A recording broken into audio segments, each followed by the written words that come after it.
Let me tell you something that no one's saying out loud. India just walked away from America. Yeah, you heard that right. This isn't just about trade. This is a micro drop moment in world history. Because when a rising superpower decides to stop playing by someone else's rules, that's not rebellion. That's revolution. And before you jump to conclusions, no, this isn't about hate or hostility or some overnight decision made in anger. This is about decades of quiet disrespect, of deals that benefited one side while the other swallowed the cost. And now India's done swallowing. So buckle up, because we're going to break this down point by point. And by the end of this, you'll realize this isn't India walking away. This is India standing up. This is not some viral news headline. This is not some emotional nationalism. This is fact, logic, data, history, and power. And I'm going to walk you through exactly why India made this move, what triggered it, and how this changes everything. Not just for India, not just for America, but for the entire global economy. Let's start with the first truth that people avoid. One, the ticking time bomb. Trade was never equal. Let's get one thing straight. This trade fallout between India and America didn't just happen overnight. It's been building for decades, quietly, silently, under the radar, and no one talked about it because it was too uncomfortable. But here's the real truth. This trade relationship was never equal to begin with. Sure, on the surface, both countries seemed to benefit. But when you peel back the layers, what you find is a system that kept India stuck in the role of supplier.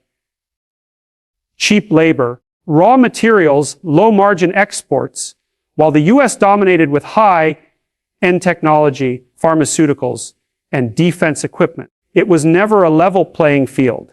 America exported iPhones and fighter jets. India exported cotton and generic medicine. This wasn't a partnership. It was a hierarchy. And India stayed in that role for years because it had no choice. It was still growing, still stabilizing, still recovering from colonial damage and economic dependence. But something shifted over the last 15 years. India started rising, not just in GDP, but in global influence, digital capability, manufacturing power, and strategic thinking. And as India grew, the imbalance became harder to ignore. Every trade negotiation, every tariff discussion, every WTO dispute started to feel like a tug of war. One side pulling with muscle, the other trying to hold its ground. India realized it wasn't getting a fair deal. Its industries were undercut, its markets flooded, its farmers squeezed. And when it pushed back asking for tariffs, subsidies, or protection, it faced resistance from the very partner claiming to support free and fair trade. That contradiction, that's what opened India's eyes. This wasn't mutual growth. This was quiet exploitation dressed up in diplomacy. And finally, India decided, we're done playing that game. Let's talk about this idea of free trade. Sounds great, right? Open markets, fair competition, mutual growth. But here's the catch. It was never really free. At least not for India. What looked like open doors were actually carefully designed frameworks that gave developed nations, especially the US, a permanent advantage. When India signed on to trade agreements under global platforms like the WTO, it walked into a system that was already tilted. The rules were written in boardrooms far away from Indian soil by people who never had to think about Indian farmers, small manufacturers, or rural workers. Every time India to protect its domestic industries, whether it was through import tariffs, subsidies for farmers, or restrictions on foreign companies dominating key sectors, it was met with pushback, legal threats, diplomatic pressure, and media narratives followed. Protectionism, they called it. But when the US subsidized its own agriculture, tech or oil, that was called national interest. You see the double standard. India was told to play by the rules even when those rules choked its growth. It couldn't prioritize its people without being labeled anti-global. But the truth is, this so-called free trade came with invisible handcuffs. Every decision had to pass a Western approval filter. That's not trade, that's control. And over time, the cost of that control became too high. India's farmers protested, its industry stagnated, and its growth potential was capped. All because of deals it couldn't rewrite. Eventually, India had to ask the hard question, is free trade really worth it if the price is our sovereignty? The answer became clear, not anymore. There comes a point in every nation's journey when it stops asking for validation and starts acting with vision. That's exactly where India stands today. This is no longer a country waiting in the wings, hoping for a seat at someone else's table. This is a nation building its own table with its own rules on its own terms. For decades, India was labeled developing, emerging, potential power. Always the promise, never the arrival. It was respected, yes, valued, sure, but never truly treated as equal. The West often saw India through the lens of aid, dependency, and diplomacy layered in subtle condescension. It was always rising, but never quite resent. But that perception is outdated. That story is over. Because the India you see today isn't just growing, it's transforming. Economically, digitally, militarily, strategically, India is now the world's 5th largest economy and on track to become 3rd. It has a startup ecosystem that's one of the fastest growing on the planet. Its space missions are challenging global giants. Its digital public infrastructure, like UPI and Aadhaar, is being studied and copied by the world. This isn't just progress. This is quiet domination. And it's happening on India's terms. Strategic sovereignty isn't just about waving a flag or making loud declarations. It's about control over resources, over decisions, over future outcomes. It's about refusing to be dragged into someone else's game just because they wrote the old rules. It means choosing your own alliances, protecting your own industries, and setting your own national priorities without waiting for permission. India doesn't want to be anyone's pawn in the global chessboard, not America's, not China's, not Europe's. For too long, it had to walk that tightrope, balancing between influence and independence, between need and negotiation. But now, India is breaking free from that mindset, because the truth is dependence, economic, technological, or military, is vulnerability. And India refuses to be vulnerable anymore. Every strong relationship has a breaking point. A moment when one side pushes just a little too far. For India, that moment came when trade stopped being about economics and started becoming a tool of pressure. The US, knowingly or not, began to weaponize trade, whether it was placing India on a priority watch list for intellectual property, delaying defense tech transfers, or imposing restrictions on semiconductor and AI technology exports.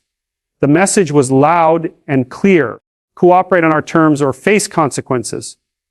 India saw this happening in real time. It was no longer about negotiations.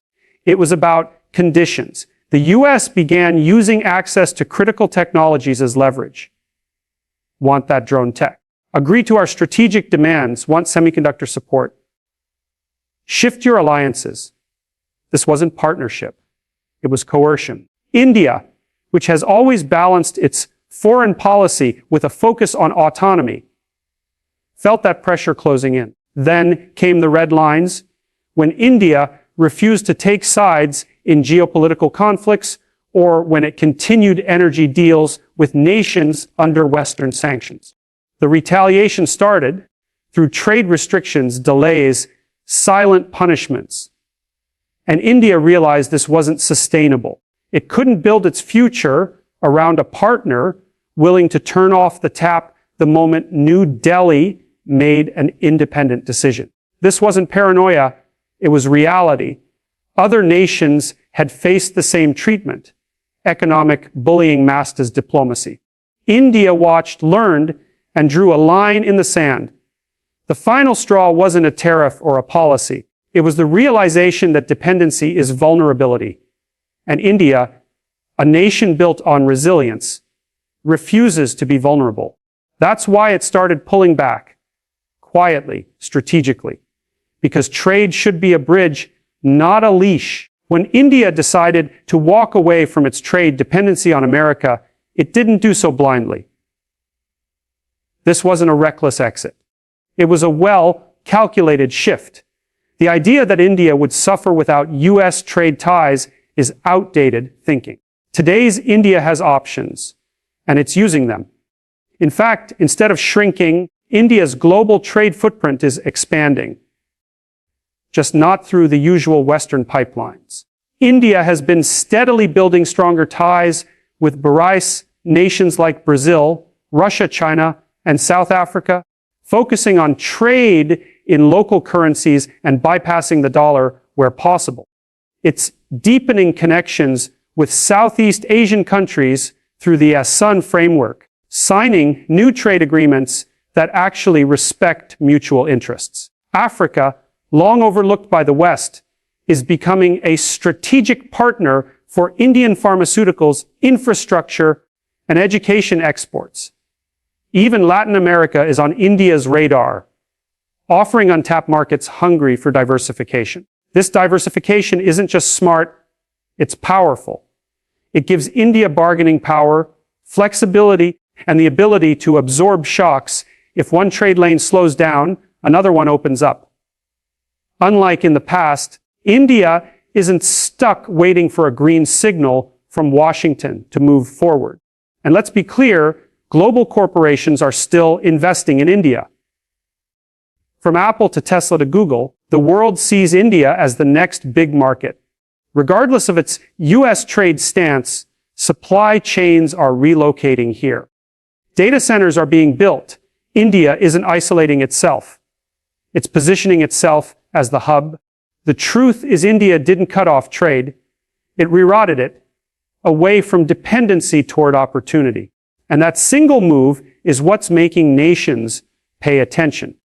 Because when you walk away from a superpower and still thrive, the world starts to wonder, what do you know that they don't? Most people look at India's decision to step back from USD-centered trade and think it's a rebellion. But it's not. It's a rebirth. What the West calls defiance, India calls direction. This move wasn't about ego or making headlines. It was about reclaiming control over its own future. For decades, India had been told how to grow, where to invest, and what its role in the global order should be. But now it's making its own rules. And that's the part nobody wants to talk about. Because here's the uncomfortable truth: when a nation starts choosing itself over legacy deals, over outdated hierarchies, and over unequal partnerships, it disrupts the system. It threatens the comfort of those who have long benefited from the imbalance. That's exactly what India is doing, challenging the assumption that it will always play second to someone else's lead. This isn't about cutting ties, it's about cutting limits. India is no longer the junior partner in global economics. It's investing in homegrown manufacturing, pushing digital independence, and forging bilateral trade deals that reflect equality, not submission. It's standing up for its farmers, its workers, and its entrepreneurs instead of bending to global pressures that serve foreign interests first.